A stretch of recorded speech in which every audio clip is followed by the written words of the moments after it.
성경을 언약의 책이라고 표현하는 이유는 구약, 신약, 그렇게 옛 언약과 새 언약으로 나누는 이유는 그 속에 하나님과 이스라엘 백성, 그리고 하나님과 이 세상의 모든 생명체들과 맺은 언약이 포함되어 있기 때문입니다. 시대를 따라, 역사를 따라 그 표현 방법은 다 다르지만 가장 중심에 하나님의 자비로우신 약속이 깃들고 있다는 사실입니다. 최초의 범죄로 낙원에서 쫓겨나가는 아담과 하와에게도 하나님은 영원한 심판과 저주를 말씀하시지 않고 그들의 부끄러움을 가죽 옷을 입혀주시면서 언젠가 여자의 후손 가운데 뱀의 머리를 밟을 자가 나올 것이다. 그리고 낙원으로 돌아오게 될 것을 약속해 주신 언약이 있습니다. 이스라엘 백성들을 노예 생활에서 벗어나게 하시고 시내산에서 모세를 부르신 하나님은 돌판에 10가지의 계명을 주실 때 그 계명은 명령, 복종을 의미하는 부담이 아니라 그렇게 살아야 행복할 수 있고 그렇게 살아야 하늘 백성이 될 수 있다고 하는 약속의 말씀, 돌판 언약입니다. 예수님을 이 땅에 보내주신 하나님께서는 그 아들을 십자가에 달리게 하시고 전날 밤 제자들과 나누는 마지막 만찬에서 살을 찢고 피 흘리시는 그 만찬의 자리를 상징적으로 피의 언약으로 영원한 구원의 약속으로 이스라엘 민족의 역사뿐 아니라 믿는 자 누구나 아브라함의 후손이 될 미래 교회의 역사 속에 그 언약을 담아 주셨습니다. 형태는 다 달라도 영원한 멸망이 아니라 희망이다, 구원이다, 그리고 약속이다라는 거죠. 노아가 100년을 넘도록 방주를 짓고 그 방주 속에 들어간 후 하늘이 열리고 땅이 깨어지면서 엄청난 양의 물이 이 땅을 다 덮었습니다. 그리고 살아서 숨쉬는 모든 존재들이 그 물 속에서 다 멸망했습니다. 그러나 하나님께서는 노아의 식구들 8명을 그 방주에 타게 하시고 정결한 짐승들을 한 쌍씩 이 방주에 태우시고 새로운 창세기 역사, 새로운 인류의 역사를 시작하게 하셨습니다. 그리고 그 엄청난 대재앙을 겪고 나서 앞으로 하늘이 조금만 흐려져도 구름만 끼어도 빗방울만 떨어져도 천둥 소리만 들어도 또다시 세상이 멸망할까 두려워할 노아와 그 후손들과 이 땅에 살아가는 모든 사람들에게 다시는 물로 심판하지 않겠다. 다시는 세상에 이런 엄청난 재앙이 임하지 않도록 하겠다라는 약속을 말로만 기억 속에만 담아주시는 것이 아니라 눈으로 볼 수 있도록 무지개를 보여주셨습니다. 아마 비가 온 후에 무지개가 뜰 때 그 무지개를 보면서 물리학이나 어떤 자연과학을 전공한 사람이라도 땅에서부터 하늘에까지 걸쳐진 태양 반대편 공기 중 물방울의 굴절과 반사로 일어나는 현상, 이렇게 분석하는 사람 없을 거예요. 무지개를 보면 그의 지식과 그의 전공과 그의 취미와 특기와 관계없이 감성적으로 느껴지는 거죠. 그런데 무지개에 대한 이해나 그 이름이나 정서가 나라마다 다 달라요. 우리나라 말로 무지개라고 번역했을 때 대략 비슷한 언어도 있지만 전혀 의미가 달라지는 왜곡과 굴절의 현상이 일어날 수 있습니다. 히브리 말로 된 성경을 우리말로 번역할 때 무지개라는 말이 등장하면 우리는 원래 하나님께서 이스라엘 백성들에게 주셨던 그 말씀의 의미를 깊이 이해하기가 어렵습니다.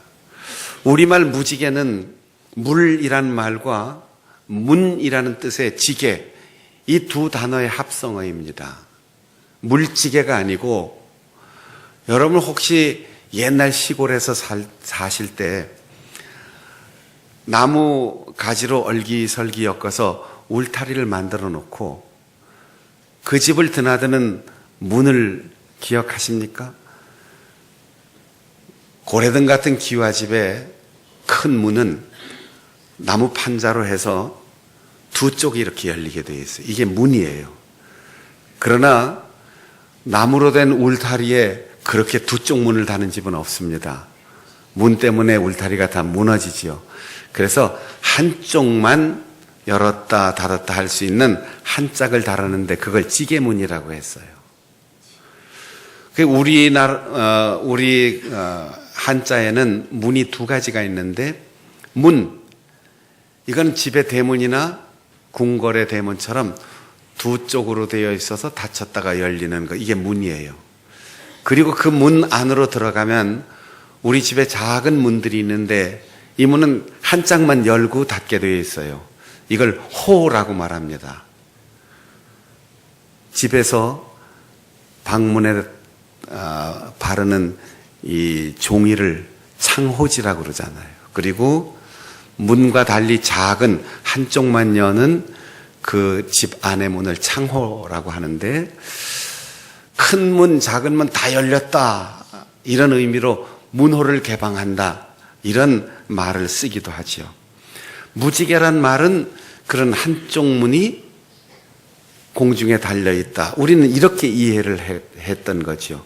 우리의 옛 조상들은 비가 올 때 하늘의 문이 열려서 비가 쏟아지고 비가 그칠 때 무지개가 뜨면 하늘의 지게문이 열렸다가 지금 닫혔구나, 이렇게 이해를 했던 겁니다. 무지개란 말은 영어로 번역하면 이제 워터게이트, 물문인데 이렇게 번역하면 계속 오해가 생기는 거죠. 중국에는 홍예라고 무지개를 표현하는데 이 홍예는 중국에서는 무지개에 대해서 별로 좋은 감정을 가지고 대하지 않았어요. 세상에 어지러운 일이 나타나고 불길한 일이 일어날 것 같다, 이렇게 무지개를 보았던 거지요. 그래서 이 홍예라는 것은 세상을 어지럽히는 짐승, 수컷은 홍, 암컷은 예라고 했어요. 이것을 생각하면 우리가 중국말로 이제 홍예라고 이 무지개를 번역해 놓으면 사람들의 감정이 답답하고 불안할 수밖에 없어요. 우리 중세기의 고전 건물, 옛날 건물에 단청을 칠해놓고 둥근 모양, 무지개 모양으로 된 그런 문을 가리켜 홍해문이라고 표현하는데, 이건 동양의 건축 용어입니다. 요즘 젊은 사람들에게 쓰이는 무지개의 이미지는 반려동물과 함께 행복하게 살다가 그 반려동물이 세상을 떠났을 때 고양이가 죽었다, 이렇게 말하지 않고 또 다른 세상으로 건너갔다, 그래서 우리 집 고양이가 무지개 다리를 건너갔어요, 이렇게 표현을 합니다. 몽골에서는 무지개를 솔롱고라고 하는데, 요즘 몽골 사람들이 우리 한국을 솔롱고의 나라라고 해요. 무지개의 나라. 몽골에서 가장 많은 이름이 우리나라의 철수와 영희, 이런 이름처럼 가장 많은 이름인데 무지개라는 뜻이고, 우리 한국을 기억하는 역사적인 이름으로 그리고 지금도 한국을 좋아하는 이유로 무지개 나라, 솔롱고라고 부르는데, 원래 몽골 사람이 중국 전체를 지배하던 시대가 있었어요. 그 나라가 원나라인데, 원나라의 왕후 중에 고려에서 공료로 팔려갔다가 거기서 왕후까지 된 사람이 있어요. 그 왕후가 기황후예요. 가장 아름답고 역사의 가장 마지막을 정말로 그 나라를 위해서 바쳤던 그 아름다웠던 왕후를 기억하면서 그 왕후가 왔던 나라 고려를 기억하고 그 왕후가 입었던 색동옷의 무늬를 기억하면서 고려, 솔롱고의 나라, 그렇게 몽골 사람들이 기억을 한다는 겁니다. 그렇다면 우리가 무지개라고 읽는 이 구약 성경의 히브리 말은 케셋이라고 하는 단어인데, 우리의 무지개와는 전혀 다른 개념을 가지고 있습니다. 케셋이라는 단어는 전쟁터에서 군인들이 쓰는 활이에요. 활. 히브리 사람들은 우리처럼 물의 문이 닫혔구나 이렇게 보는 게 아니고 활이 저기에 걸려 있다 이렇게 봤어요. 우리가 구약 성경을 읽으면서 이렇게 읽어야 되는 거죠. 온 하늘을 어둡게 덮었던 구름이 갈라지면서 여기저기 찢어져 걸려 있는 그 불안하고 어두운 구름 사이에 활이 걸려 있다.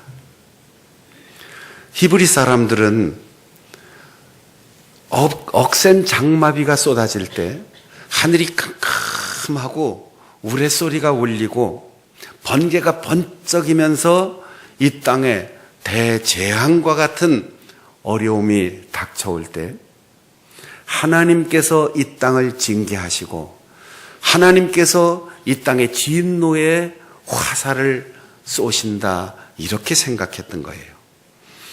사무엘하 22장 15절에 보면 화살을 날려 그들을 흩으시며 번개로 그들을 무찌르셨도다라는 표현이 있습니다. 활은 케셋이고 번개라고 렛지라는 말은 화살이라는 의미예요. 우리가 비가 오고 무지개가 걸렸을 때 느끼는 감정과 히브리 사람들이 믿고 느꼈던 감정은 전혀 다른 거죠. 우리는 물이 쏟아졌다가 문이 닫혔구나 이렇게 보지만 히브리 사람들은 하나님이 진노하시다가 이 땅을 징계하시다가 이제는 그 진노가 멈추셨구나, 화살을 쏘아대던 그 활을 저 하늘에 걸어 놓으셨으니 이제는 끝났다, 이제는 안심이다, 이렇게 보게 되었던 것입니다. 우리가 구약 성경의 번역본을 읽으면서 느끼지 못한 것, 그것을 오늘 무지개 언약이 아니고 활 언약 이렇게 여러분들이 번역해서 읽으시고, 하나님이 이 땅을 향하여 내려 쏘시던 그 화살이 다 멈추고 하나님이 죄악된 인간들을 향하여 징계하시던 그 활을 아직도 구름이 둘러싸여 있는 저 하늘에 걸어 놓으심으로 다시는 세상을 심판하지 않겠다, 다시는 세상의 죄를 정죄하지 않겠다, 이제 두려워하지 말라, 그 하나님의 약속의 음성을 글이나 귀로뿐 아니라 눈으로 보게 되었다는 것입니다. 사람은 누구나 비가 많이 쏟아지면 감성적이 되기보단 두려워져요. 보슬보슬 내리는 비나 주룩주룩 내리는 비까지는 그래도 감성적이 되지만 장마비가 긴 기간 동안 쏟아지면 다 두려워요. 노아의 가족들이 얼마나 두려웠을까요? 그 엄청난 홍수의 재앙을 목격하고 거기서 겨우 살아나서 다시금 인류의 시조가 되었는데 빗방울만 떨어져도 두렵고 하늘이 흐려지기만 해도 공포가 그들의 가슴을 가득 채웠을 겁니다. 그리고 그 홍수의 전설을 계속 이어가는 후손들은 하나님이 또 심판하시는 거 아니야? 이 세상이 또 망하는 거 아니야? 그렇게 두려워할 텐데 비가 멈추고 하늘에 구름이 뜰 때마다, 그리고 그 구름 사이에 무지개가 걸려 있는 것을 볼 때마다 하나님은 진노를 멈추시고 우리를 용서하시고 우리에게 새로운 기회를 주신다는 희망을 안게 되었던 것입니다. 하나님은 노아에게 이렇게 말씀하십니다. 이 언약은 너와 나 사이에, 너의 가족과 나 사이에 맺는 언약이지만 영원한 언약이다라고 말씀하십니다. 우리가 약속을 맺을 때가 있어요. 그런데 그 약속에 대해서 의심스럽고 자꾸 불안하면 약속이 반복됩니다. 둘이 같이 의심하든지 아니면 내가 진심으로 약속하는데 상대방이 의심의 눈초리를 보내면 몇 번 약속을 하죠. 아이들하고 약속하면 아이들이 손가락 거는 거 말로만도 믿음직하지 못하니까 또 도장을 찍자 그러고 한 번 더 자꾸만 요청을 하는 것처럼 노아의 가족들이 불안해하고 두려워할 때 하나님은 이 창세기를 통하여 끊임없이 여러 번 너와 나 사이에 맺은 언약이다, 그리고 영원한 언약이다 라고 말씀하십니다. 그때 약속을 했지만 변하지 않았을까? 그때 약속을 들었지만 내가 잘못 들은 거 아닐까? 그때 약속하셨지만 하나님의 뜻이 또 달라지지는 않았을까? 이런 의심을 하지 않도록 하나님은 비가 올 때마다 그 비가 그치는 곳에 하늘에 무지개를 걸어두시고 영원한 언약이라고 말씀하십니다. 이 캐셋, 활이라고 하는 단어를 이제 영어로는 아치라고 번역을 하는데, 아치는 우리가 중세기 영화를 보면 지휘관이 아차 하고 부릅니다. 그때 궁수들이 다 나오는 거죠. 활을 들고 화살을 빼들고 목표물을 맞추기 위해서 궁수들이 나오는데 이 활을 아치라고 합니다. 이것이 건축학의 용어로 전용되어서 건축을 할 때 고대 건축물들 가운데 이 아치라는 건축물이 있어요. 무지개처럼 반원형의 건축물인데 이게 접착제를 쓰는 것도 아니고 못을 박는 것도 아니고 돌멩이를 쐐기 형태로 다듬어서 그 쐐기를 쭉 이어서 양쪽을 받치면 나무도 흙도 수십 년, 100년이 지나가면 다 낡고 무너지는데 쐐기 모양으로 깎은 돌로 빈틈없이 제자리에 배열하여 나중에 반원형 아치를 세워놓은 것은 1000년이 지나고 지금 2000년도 더 된 유럽의 로마 시대의 아치들은 멀쩡하고 건전하게 세워져 있습니다. 쌓아놓은 벽은 다 무너졌는데도 이 아치는 그대로 있는 거예요. 이 세상의 역사 속에 가장 오래 머물러 있는 건축물이 아치형입니다. 모든 사람들은 그 아름다운 예술과 든든한 건축을 보면서 하나님의 화를 기억할 것이고 하나님의 언약을 기억할 것입니다. 돌멩이로 만든 아치도 수천 년을 견디는데 하나님이 하늘에 걸어놓으신 아치는 영원토록 변함 없을 것입니다. 이 영원한 언약을 우리 모두가 기억하고 믿고 희망으로 살아야 합니다. 아무리 어려운 일이 있어도, 아무리 길고 긴 고난의 과정 속에 내가 걸어가고 있어도 하나님은 우리를 영원히 버리지 않는다, 하나님은 우리를 영원히 심판하지 않는다라는 믿음을 하늘의 무지개를 볼 때마다 기억하고 위로를 얻고 희망을 갖고 살아가는 우리 성도들이 되시기를 바랍니다. 하나님은 또다시 말씀하십니다. 이 영원한 언약은 너와 너의 가족과 사람들만을 위한 것이 아니라 이 땅에 숨을 쉬는 모든 살아있는 존재들과 함께 맺는 언약이다. 이 언약의 범위는 어느 한 가문이나 한 가족이나 한 민족 그리고 인간에게만 국한되는 게 아니에요. 이 땅에 있는 모든 생물, 자연을 포함하는 개념이라는 뜻입니다. 하나님께서 세상을 만드실 때 말씀으로 매일매일 만드셨습니다. 그리고 마지막으로 인간을 만드실 때 손수 빚으셨다고 했어요. 있어라 하고 세상을 만드셨는데 사람을 나의 형상대로 짓는다 하고 빚어내셨습니다. 하나님의 형상이란 말이 무슨 뜻인가? 오래도록 성경을 연구하고 설교하고 신학자들이 여러 가지 이론을 붙여서 설명을 했습니다. 형상이란 말이 인간의 도덕성이나 양심이나 소통하는 관계 이런 것을 의미한다.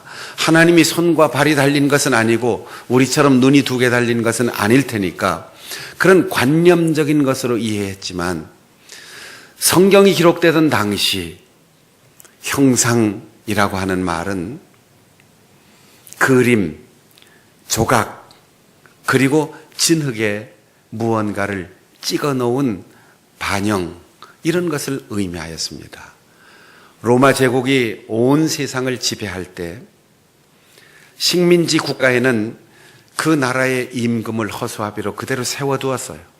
그리고는 황제가 보내는 총독이 그 나라에 들어가서 그 임금의 배후에서 그 나라를 통치했습니다. 그리고 그 총독이 군대를 거느리고 그 나라의 중심으로 진주에 들어갈 때 황제의 초상을 가지고 들어갔어요. 그림이든 흉상이든 황제를 상징하는 그 모양을 가지고 갔는데 그것을 형상이라고 했어요. 총독은 식민지 국가의 가장 중심 도시 번화가에 황제를 위한 신전을 마련해 놓고 황제의 형상, 황제의 흉상, 황제의 모양을 거기에 설치해 놨습니다. 그리고는 황제가 오지 못하지만 황제 대신 황제의 뜻을 따라서 그 나라를 통치했습니다. 하나님께서 인간을 당신의 형상으로 만드시고 이 땅을 맡겨주셨다는 뜻입니다.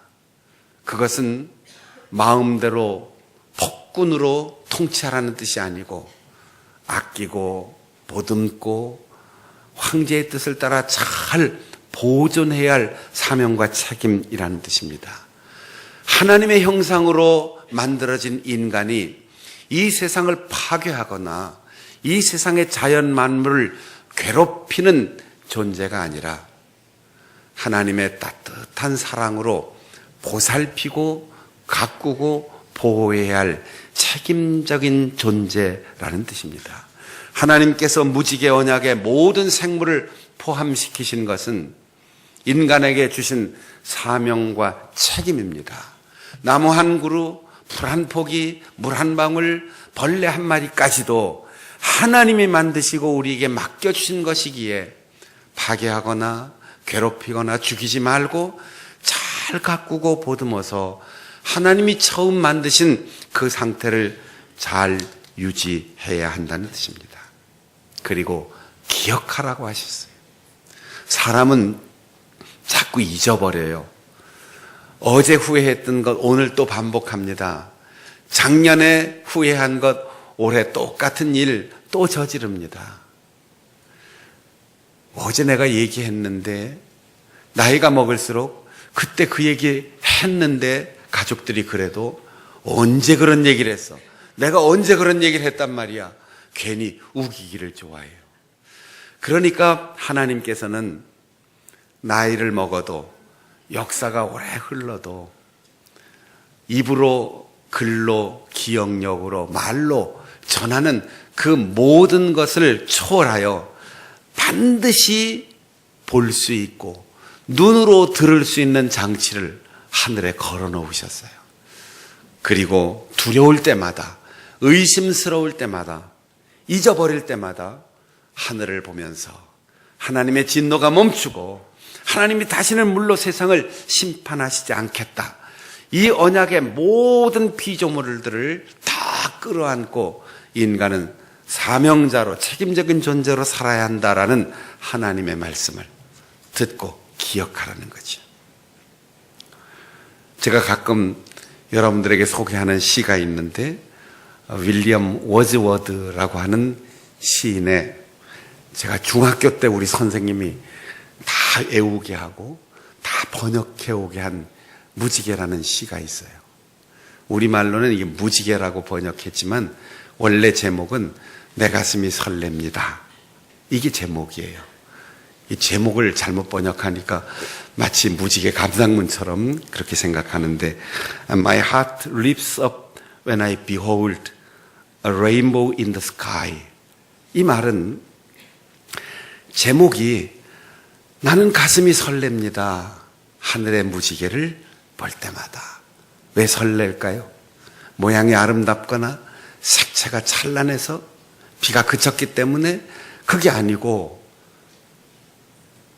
자연을 통하여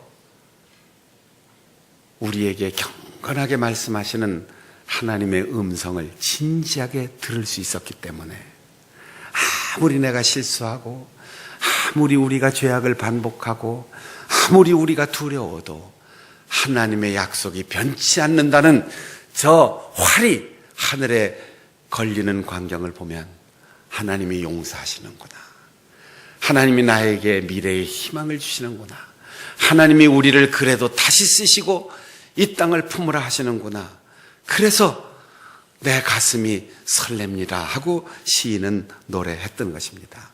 무지개를 볼 때 두려워하던 이스라엘 백성들뿐 아니라 역사 속의 모든 사람들, 노아의 후손들뿐 아니라 교회를 포함한 오늘 현대를 살아가는 우리에게까지 물은 다시는 홍수가 되지 않을 거다. 생명의 바다로 출렁이고 잔잔한 호수로 머물고 여울지는 강물로 흘러갈 것이다. 예수께서 이 땅에 오셔서 내가 생명의 물이다, 나를 믿는 자는 성령 충만하여 그 배에서 생수가 강물처럼 흘러나올 것이다 라는 희망의 메시지를 이해하고 듣게 될 것입니다. 사순절의 첫 주일을 지나면서 40일 동안 매일매일 말씀을 묵상하고 기도하는 가운데 여러분의 삶의 현장에 홍수가, 장마비가, 번개가, 우레소리가 끊임없어도 하나님은 나를 버리시지 않는다. 하나님은 나와 우리의 가족과 그리고 이 나라 이 민족을 버리지 않는다. 하나님은 이 세상을 우리에게 맡겨주셨다. 그 희망과 사명을 깨닫고 무지개 언약을 가슴에 품고 무지개 언약을 온 누리에 증거하며 살아가는 우리 성도들이 되시기를 바랍니다.